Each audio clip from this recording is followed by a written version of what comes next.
Does this Clemson team, from your vantage point, resemble some of those superpowers from the CFP dominance era? Granted, I know that Deshaun Watson and Trevor Lawrence are very hard shoes to fill. And do you think that a national championship competing team is the realistic expectation for Clemson this year? You said last 3 years, actually last 4 years. Last 4, yeah. 21, being 22. Nice. What's that? I was being nice for once. Although I will say, and Dabo really chafes at this. He's like, yeah, everybody thinks we've been some awful team the last 4 years.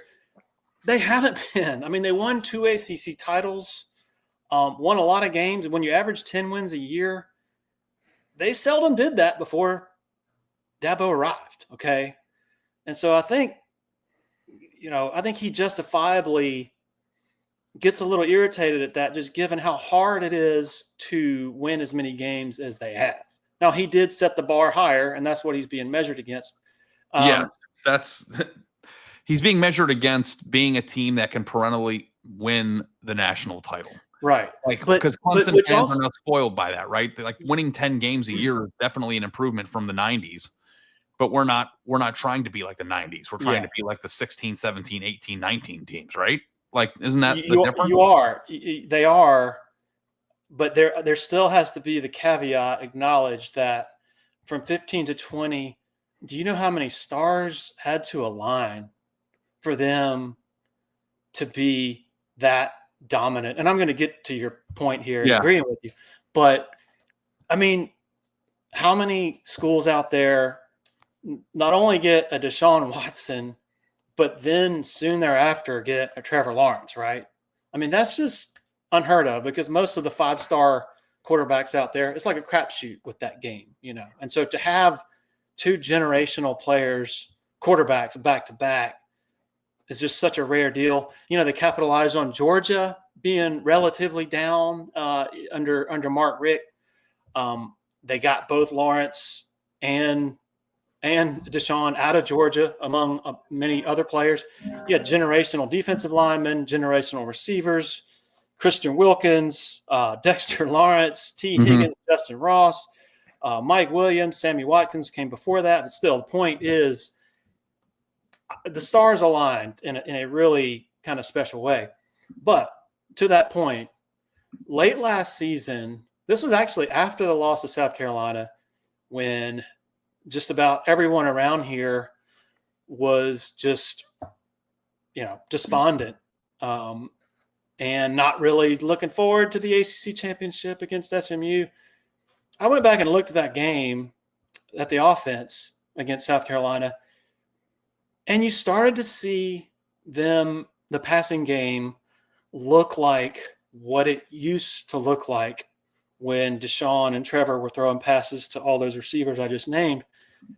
And the staple of the passing game in those days was those opposite hash throws to the wide side of the field that are very difficult to pull off. Especially because the people catching those passes were aliens. Exactly. And, we're talking like 20, 25-yard routes that they did in their sleep back when Deshaun and Trevor were throwing to Mike Williams and T. Higgins and Justin Ross and others. You started to see that materializing against South Carolina. Cade Klubnik throwing to Wesco and TJ Moore, 2 freshmen. And this against a really salty South Carolina defense. And so I was one of the few around here who said, I think they can beat SMU. I actually picked them to beat SMU.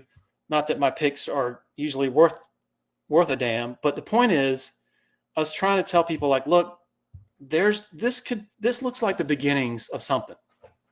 And so you saw that in the ACC Championship game, and I think that in Austin, in the playoff game against Texas, even though you lose that game by 14 points, I think that's where most of the outside world started to see, wow, this looks different. This looks like it did a long time ago. And I think maybe for the team itself, for the players themselves, like, that was a pretty salty Texas defense as well. The fact they were able to do it against those guys, I'm not going to say it is what it was back during the golden era, but it's the same recipe. And then you combine that with what is expected to be arguably the best defensive line in the country with TJ Parker, Peter Woods, and so on, Will Helt, DeMonte Capehart. And you start to say, okay, yeah, I think this team, it starts to become more realistic, the thought that this team could contend for a national title.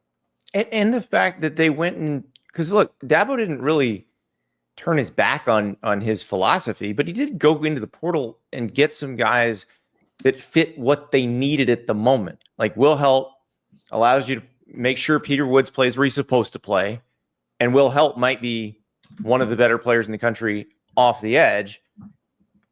They go get Tristan Smith out of the portal, 6'5" receiver, from a smaller school from Southeast Missouri State. But like, where does he fit in with those guys that Clemson signed that are now, turning into what they thought they were going to be? It's interesting. Smith, even without him, they're very dynamic with their receivers, but they don't necessarily have the guy who you on those throws that I mentioned.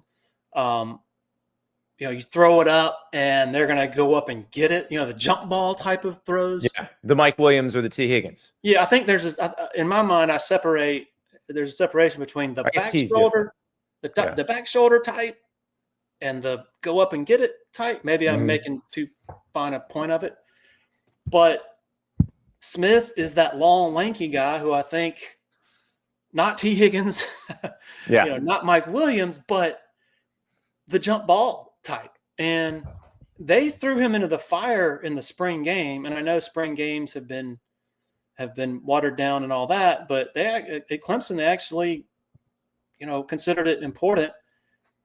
And Dabo used that as a sort of a stage to, throw him out there, because he's not, Smith's not, used to playing in front of whatever it was, 15, 20,000 fans that were there in the spring game, big stadium and all that. But, and he lit it up. He caught everything in sight. And so I think Dabo walked away from the spring game saying, man, we really got something here. And they had already thought that through the course of spring practice, but I think what they saw in the spring game really solidified it. And so he's just another piece, I think.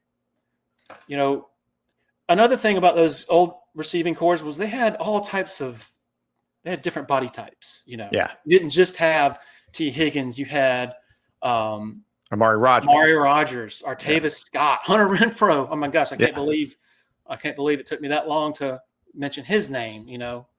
And so I think they have a lot of different pieces to move around to get the right matchups, and who, the type of players who, you get them one-on-one and they're going to go make a play regardless of whether it's over the middle, back shoulder, jump ball.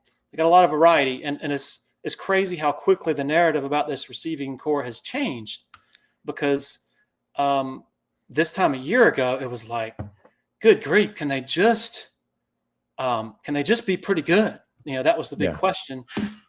They had been beset with injuries, though, an uncommon number of injuries over those previous few years. But now it feels like a much different story. So let's talk schedule, because obviously the LSU game gives them an immediate challenge, where this is LSU's looking at like a playoff or bust type team, but should be a good SEC team regardless of whether they meet their own expectations or not, but should be an adequate challenge right out of the gate. Is it going to be one of those things where, though, if they don't beat LSU, Clemson fans go, oh no, it's happening again? Or is this more of an understanding of this could be two playoff teams going at it? I think the context is would be what dictates the emotions, and probably irrational emotions in that case, simply given they just lost to South Carolina, and to open last season, they got curb stomped by Georgia. Of course, after that Georgia game in the opener last year, everybody's like, including me, this looks like the same old stuff here. Dabo said afterward, and he told the team, I saw something here. I saw, y'all held up, and that's what I wanted to know was could y'all hold up physically and this and that. So I think if you tell me LSU comes into Death Valley, Clemson's Death Valley, and wins, while of course objectively and pragmatically, they clearly it's not a season ender, especially when you're in the ACC. I think if you ask me what the takeaways from the fan base will be, it's okay. Yeah, after all that talk in the off season, after we won the off season, we end up not holding up our end of the bargain at home against an LSU team that hasn't won an opener since 2019. I think that would be the immediate takeaway. And as we know, immediate takeaways from fans are often a bit overheated. It's interesting though, because there is rational and there is rational. And sometimes I'm on both ends of the spectrum here. Just ask Andy.